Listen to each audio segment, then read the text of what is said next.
Hey everyone, this is Flipnote 3D Gamer giving you my post reaction to the Super Smash Bros.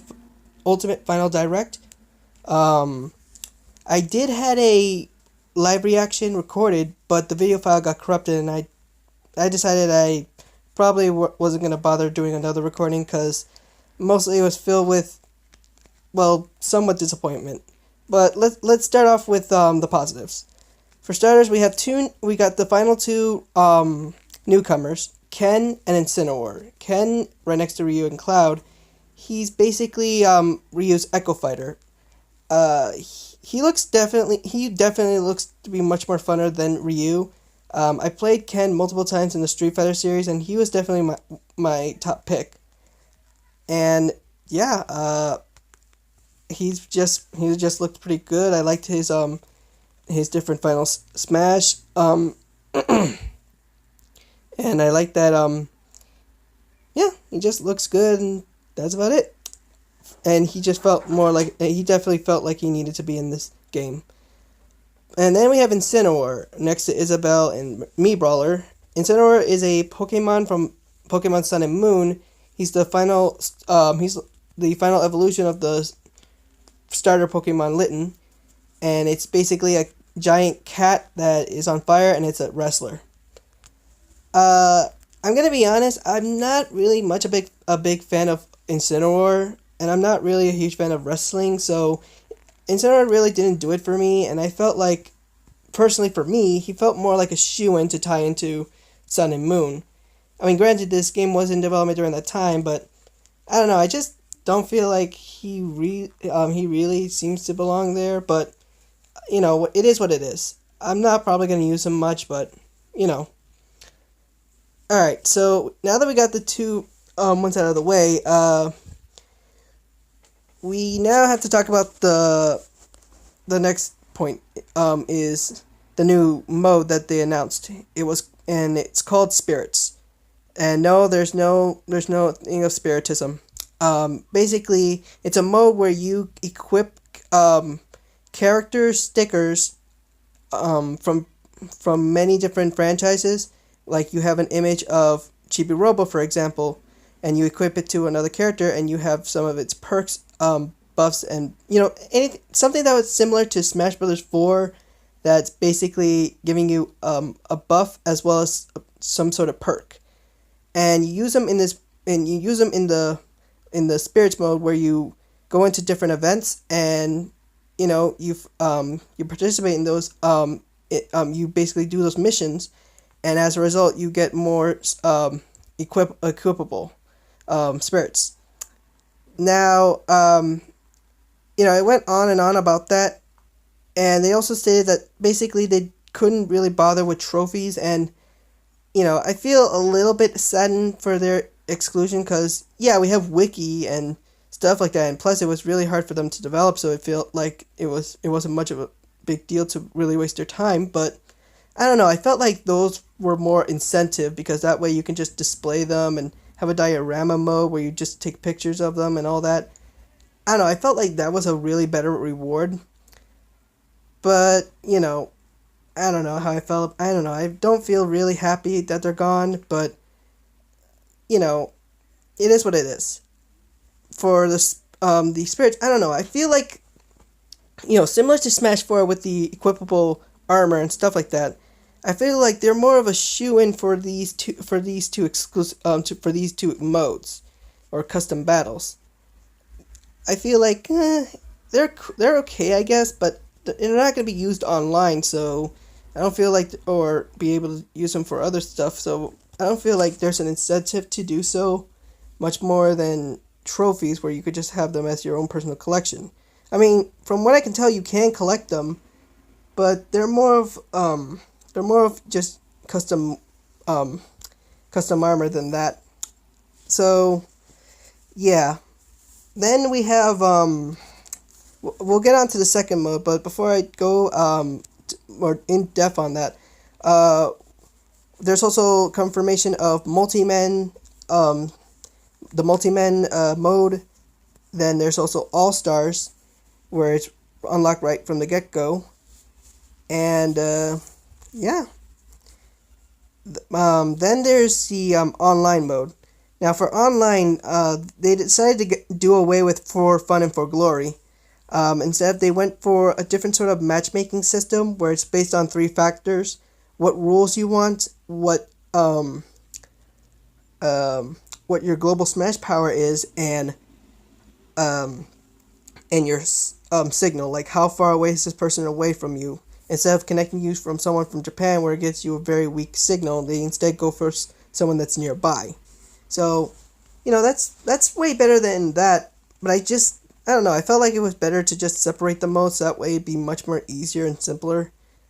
But I can deal with it. They also added an arena mode where you're able to go into a private lobby and you're just able to either spectate, wait, or participate. And I don't know how I'm gonna feel about that because, what if because it seems to be only one match at a time. So if there's a lot more people waiting in the lobby, it's gonna be like a slim chance for you to actually um, get in there or stuff like that. But yeah. Um, now onto the now onto like the big downer.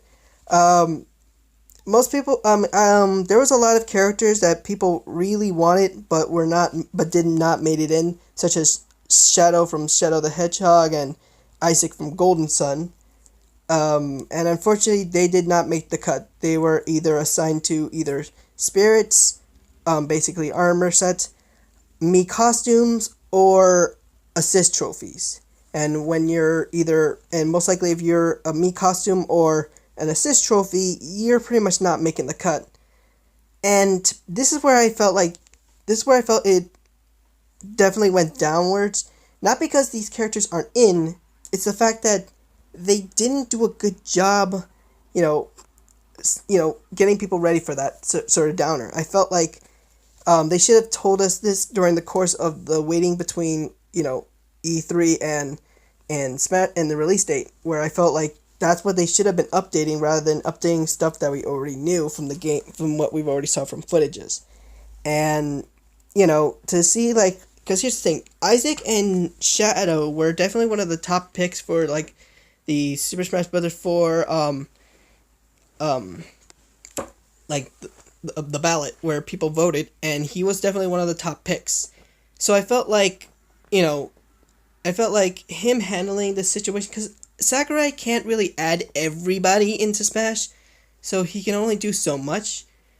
But I do feel like he should have actually just told us from the earlier rather than this late, because that made a lot of people grasp for like a chance for the character to show up, and then waiting until the last moment kind of drives the home of like, this wasn't really well handled. And yeah, I just felt like, as a person who really wanted Isaac, I felt like he should have told us during a post or stuff like that, during like October, because October there was no news of Super Smash Brothers, and I felt like that's what they should have done. Like, they should have eased us in knowing what characters couldn't make it and what characters didn't.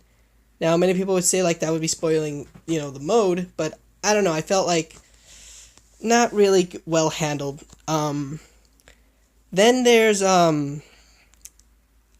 the DLC. Now from what we can tell, there's 5 DLC. It's basically each pack is gonna be like one character, one stage, and multiple amounts of soundtracks. Yeah, to make a grand to make a to make, because to me, I don't know, I feel like them announcing DLC before the game's announced pretty much knows that they already have the characters already planned out. And the reason why I think that is that if you buy the fighter pass, basically the season pass, you basically get a Rex costume from Xenoblade Chronicles 2.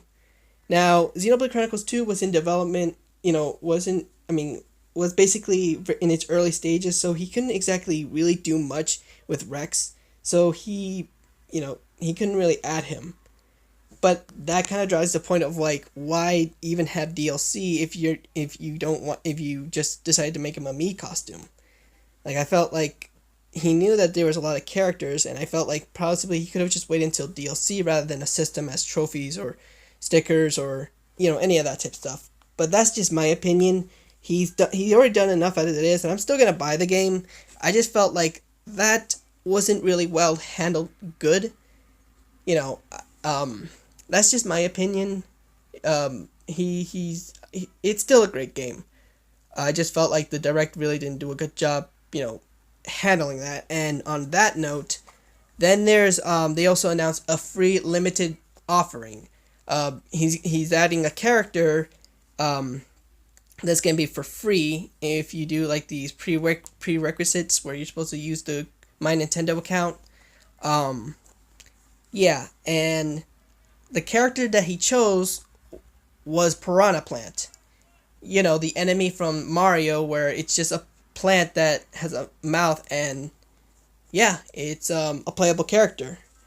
Now, to be honest, I'm not angry at that. Like, Sakurai always has a history of adding characters that are completely out of left field, like Mr. Game & Watch, Rob, Wii Fit Trainer, all that. But I don't know how I feel like them revealing it right there. Like, it was a good troll move, but I felt like that wasn't really a good idea after letting down a lot of people's characters and then putting a Piranha Plant in there. Kind of drives the deal of like saying, like, how come these characters couldn't get in regardless of regardless of the amount of people who wanted it and how much all that. Like, I feel like that really wasn't a good idea to address it like that. Now, not everybody can get in, but I felt like this wasn't really well handled. That's all I'm trying to say. Many people get the joke, but many people don't, and that kind of drives a point of where I felt like this wasn't a really well-paced direct. And on that note, we're like on the final part where they actually addressed that we're actually having an adventure mode, a story mode in this. We didn't have one in Smash Brothers for 3DS and for Wii U. So the render, we actually had a fully rendered cutscene where we actually had characters talking. I don't think all the characters are going to be talking, but we had actually like Marth, Zelda, and Pit talking, and it was actually really amazing. We saw Army of Master Hands. We saw Shulk, seeing into the future, and then basically everybody just got Thanos. Like, everybody just straight up died, and the only one that survived was Kirby. Because obviously because Sakurai, the person behind Smash Brothers, created Kirby, so obviously he would make him the one that would live. And basically the mode itself is you go into an overworld and you go into these different missions where you fight against these where you go through a couple of missions similar to the Spirits mode. Well, basically I think it's the same, or maybe not.